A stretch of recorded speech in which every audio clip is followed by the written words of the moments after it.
Hello everyone, কেমন আছো সবাই? আশা করি খুব ভালো আছো। তো চলো আজকে লাঞ্চ থালিটা তোমাদের সাথে শেয়ার করি। আজ লাঞ্চে আছে পেঁয়াজ দিয়ে আলু করলা ভাজা, পটল আলু আর মাছের ডিমের বড়া দিয়ে একটা তরকারি, আর আছে মাছের ঝোল। পুরো একটা পারফেক্ট আলটিমেট লাঞ্চ থালি। প্লেটটা দেখেই খুব ভালো লাগছে আমার আজকে।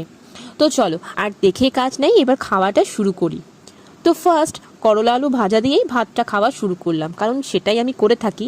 এইভাবে পেঁয়াজ দিয়ে আলু করলা ভাজা দিয়ে শুকনো শুকনো ভাত খেতে বেশ লাগে।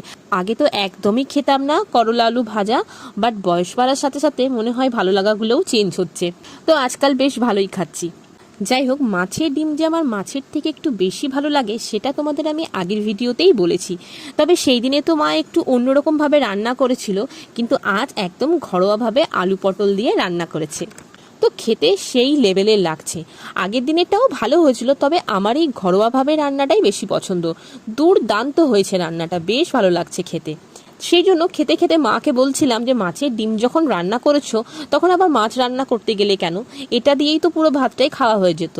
বাট মা বললো যে কয়েকটা ছোট ছোট মাছের পিস ছিল, তাই ভাবলাম হালকা পাতলা করে একটু ঝোল করেই দিই। মাছের হালকা পাতলা ঝোল খেতে আমাদের বাড়িতে সবাই খুব ভালোবাসে, আর মা বেশ রান্নাটাও ভালো করে, তাই বেশ খাওয়াটা ভালোই হলো। তো আমি রোজকার মতো পাতে সব কিছু ঢেলে নিলাম, আর আমার প্লেটটার মধ্যে ছোট্ট করে একটু ঝোলের বন্যা করে নিলাম, কারণ তোমরা তো জানোই এইভাবে সব মিশিয়ে না খেলে আমার আবার তৃপ্তি হয় না, তাই তৃপ্তি হওয়াটা তো খুবই দরকার। যাই হোক, সব কটা রান্নাই আজ আমার মনের মতো ছিল।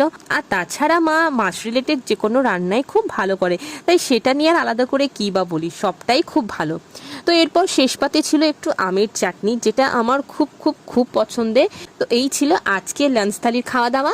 ভালো লাগলে প্লিজ একটা লাইক করে দিও। Thank you.